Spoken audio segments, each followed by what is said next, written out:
வீடு அடடா அதுவும் பொய் வீடு பொய்யும் ஒரு நாள் மெய்யாகும்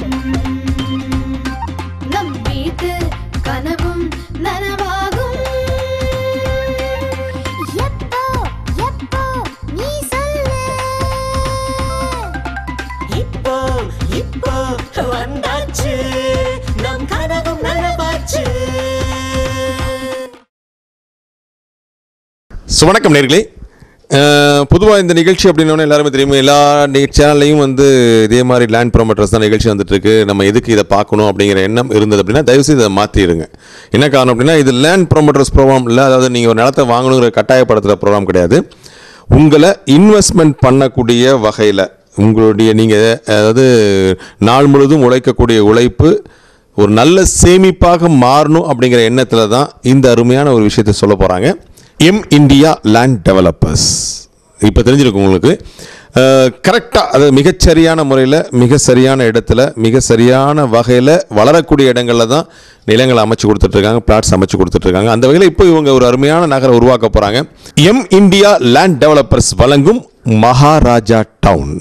அது என்ன மகாராஜா அப்படின்னா, உண்மையிலேயே வாங்கக்கூடிய அத்தனை மக்களுமே அந்த ராஜ வாழ்க்கை அப்படிங்கிறது மனசால் கிடைக்கணும் அப்படிங்கிறது தான் இவங்களுடைய நோக்கம். அதாவது இப்போ நீங்கள் வாங்குறீங்க. பொதுவாக இன்னொரு விஷயம், இந்த நிகழ்ச்சியை பார்க்கும்போது இன்னொரு விஷயம் நீங்கள் தெரிஞ்சுக்கணும். ஒரு மனையை வாங்கும்போது நம்ம எதை கவனிக்கும் அப்படிங்கிறது நிறைய பேர் சொல்லிட்டுருப்பாங்க. நீங்கள் லீகல் ஒப்பீனியன் பார்க்கணுங்க, பட்டாவை பார்க்கணும், சிட்டாவை பார்க்கணும், அதை பார்க்கணும், இதை பார்க்கணும் சொல்லுவாங்க. அதெல்லாம் கரெக்டான விஷயம். அதெல்லாம் கண்டிப்பாக பார்த்தே ஆக வேண்டிய விஷயங்கள் தான். அதில் மாற்று கருத்தே எதுவும் கிடையாது. ஒரு இடம் வாங்கணும்னா இதெல்லாம் கண்டிப்பாக பார்த்தே ஆக வேண்டிய விஷயம். ஆனால் இதையும் தாண்டி ஒரு விஷயம் இருக்குது அப்படின்னா, எந்த இடத்துல நிலம் அமைந்திருக்கு அப்படிங்கிறதான் பார்க்கணும். ஒரு விஷயம் உங்களுக்கு நல்லாவே தெரியும். ஒரு இடம் நீங்கள் எங்கேயாவது ஒரு வீட்டுக்கு போகிறீங்க, எங்கேயாவது ஒரு சொந்தக்காரங்க வீட்டுக்கு போகிறீங்க அப்படின்னா இடம் கரெக்டாக இருக்கணும் அப்படிங்கிறது மிக முக்கியமான விஷயம். எதுக்காக சொல்கிறேன் அப்படின்னா, எந்த ஒரு மனையுமே மெயின் ரோட்டை ஒட்டியே இருந்தால் அதோட வேல்யூவே தனி. இப்போ இருக்க வேல்யூ சொல்ல நான் ஒரு 2 வருஷமோ 3 வருஷமோ 4 வருஷமோ 5 வருஷமோ 10 வருஷம் கழிச்சு எப்போ போனாலும் பார்த்தீங்கன்னா அதோடைய மல்டிபிள் சொல்லுவாங்க. அதாவது வளரக்கூடிய தன்மை பார்த்தீங்கன்னா டபுள் ட்ரிபிள் அப்படின்னு சொல்லிட்டே போகலாம். நம்ம 5 மடங்கு 7 மடங்கு 10 மடங்கு 100 மடங்குன்னு சொல்லிட்டு கூட போகலாம். கொஞ்சம் உள்ளே இருக்கக்கூடிய நிலங்கள் அதோட வேல்யூ அதிகமாகிறதுக்கு பார்த்தீங்கன்னா கொஞ்ச நாள் ஆகலாம், கொஞ்ச நாள் கூட ஆகலாம், கொஞ்சம் வருடங்கள் ஆகலாம்.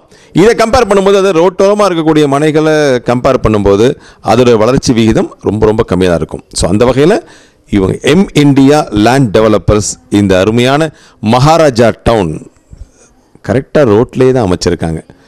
வைகுந்தம் போகிற ரோட்டில் காளிப்பட்டி கந்தசாமி கோவில் சில பேர் சொல்லுவாங்க, காளிப்பட்டி முருகன் கோவில் சில பேர் சொல்லுவாங்க. ஸோ இந்த கோயிலுக்கு எதிர்ப்புறமாக தான் இந்த அருமையான மகாராஜா டவுனே அமைஞ்சிருக்கு. இன்னொரு மிக முக்கியமான விஷயம்னா, எல்லாருமே சொல்லுவாங்க குறைவான இடங்கள் தான் இருக்குது, முந்துங்கள் சொல்லுவாங்க. பட் இங்கே ரியலாக குறைவான இடங்கள் தான் இருக்குது. ஏன்னா 200 இடங்கள் தான் இருக்குது. 200 பேர்களுக்கு தான் அங்கே வாய்ப்பு இருக்குது.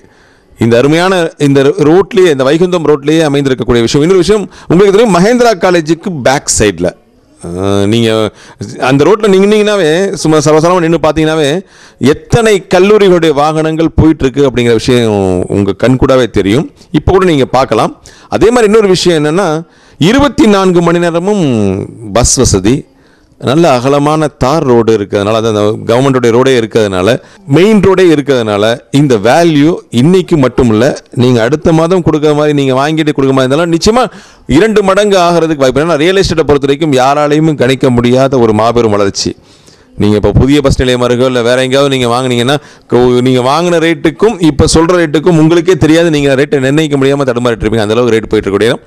ஸோ இது அருமையான இடத்துல தான் உங்களுக்கு இருக்குது. காளிப்பட்டி கந்தசாமி கோவிலுக்கு எதிரில் அல்லது முருகன் கோயிலுக்கு எதிரில் ஒரு மிகப்பெரிய ஒரு மாபெரும் ஒரு புதிய நகரம் தான் உருவாகிட்டு இருக்கு, மகாராஜா டவுன் அப்படிங்கிற பேரில். இன்னொரு விஷயம் என்னன்னா, இதோடைய ஆரம்ப விலை எப்போ அப்படின்னா 26ஆம் தேதி. சார் எல்லாமே வழக்கமாக ஆரம்பிக்கிறது தானே, இதில் என்ன அதிசயம் இருக்க போகுது? 25 அப்புறம் ஓப்பன் பண்ண போகிறீங்க, அப்புறம் எல்லாம் வந்து வாங்க போகிறாங்க. 200 மணி அன்றைக்கே வித்தனை விற்றுருவீங்க, இல்லை 2 நாள் கழிச்சு விற்றுருவீங்க அப்படின்னு. பட் அது மெயின் கிடையாது. சின்னத்திரை நிறுத்தங்கள்லாம் வந்து பங்கேற்று இந்த விழாவை சிறப்பிக்க போகிறாங்க. இதுவும் ஒரு விஷயம் தானே. எல்லா விழாக்களும் சின்னத்திரை நட்சத்திரம் தான் வந்துட்டு இருக்காங்க. இது என்ன ப்ளஸ் என்ன தர போகிறீங்க, என்ன புதுசாக தர போகிறீங்க அப்படிங்கிற எதிர்பார்ப்பு உங்கள் எல்லாருக்கும் இருக்கும். ஸோ உங்கள் எண்ணங்களை எப்போவுமே ஏமாற்றம் அடைய விட போகிறதே இல்லை. உங்களுக்கே தெரியும் இந்தியா லேண்ட் டெவலப்பர்ஸ். ஸோ அவங்களுடைய இந்த மகாராஜா டவுன்லையும் ஒரு புதுமையை உருவாக்கிருங்கன்னா, நீங்கள் இப்போ இருந்தே சிறுக சிறுக சேமிச்சு வந்துடுங்க. சிறுக சிறுனா சும்மா ஒரு 10,000 ரூபா வரைக்கும் சேமிச்சு வச்சுக்கோங்க.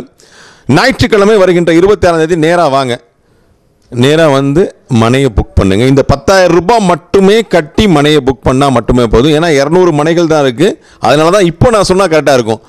எவ்வளோ சீக்கிரமாக முடியுமோ அவ்வளோ சீக்கிரமாக வந்து நீங்கள் புக் பண்ணுறது ரொம்ப நல்லது. இந்த 200 மனைகளை 10,000 ரூபாய் 10,000 கட்டி நீங்கள் அதில் வேண்டிய எத்தனை மனைகளை கூட நீங்கள் புக் பண்ணிக்கலாம்.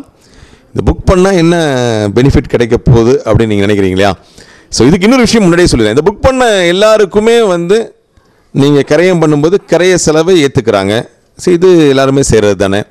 இது இல்லாமல் அடிஷ்னலாக 2 கிராம் தங்க நாணயம் உங்களுக்கு அவங்களுடைய அன்பு பரிசாக கொடுத்துட்ருக்காங்க. இதுவுமே இப்போ நடந்துட்டு இருக்க விஷயம் தானே. அன்னைக்கு எங்களுக்கு ஏதாவது அன்றைக்கி மனையை நாங்கள் வாங்குகிறோம், அன்றைக்கி எங்களுக்கு ஒரு ஸ்பெஷலாக இருக்கணும், வந்தவங்களுக்கெல்லாம் ஒரு ஸ்பெஷலாக இருக்கணும் அப்படின்னா என்னென்னா, அன்றைக்கி வந்து இந்த 200 மனைகளை எத்தனை பேர் புக் பண்ணாலும் சரி, 200 பேர் புக் பண்ணாலும் சரி, அது 100 150 பேர் புக் பண்ணாலும் சரி, எத்தனை பேர் புக் பண்ணாலும் சரி, அது நீங்களே 5 மணி 6 மணி புக் பண்ணியிருந்தாலும் சரி, இந்த மனைகளில் புக் பண்ணவங்கலேருந்து ஒரு வாடிக்கையாளரை தேர்ந்தெடுத்து அவங்க எந்த மனையை புக் பண்ணியிருக்காங்களோ அந்த மனையவே கிரைய செலவோட உங்களுக்காக இந்தியா லேண்ட் டெவலப்பர்ஸ் அவங்களுடைய அன்பு பரிசா தர்றாங்க. அதுதான் அவங்களுக்கு ஒரு மெகா பம்பர் பரிசுன்னு சொல்லணும். இந்த மாதிரி ஒரு விஷயம் நிச்சயமாக இது வரைக்கும் கேள்விப்பட்டிருக்க மாட்டேன். ஏன்னா அன்றைக்கே தெரிஞ்சு போயிடுது. நீங்கள் 200 பேர் வந்து 200 பேர் மனையை புக் பண்ணி அந்த 200 பேரில் யாரோ ஒருத்தருக்கு அவருடைய மன கிரைய செலவோட டோட்டலியாக ஃப்ரீயாக வரப்போகுது.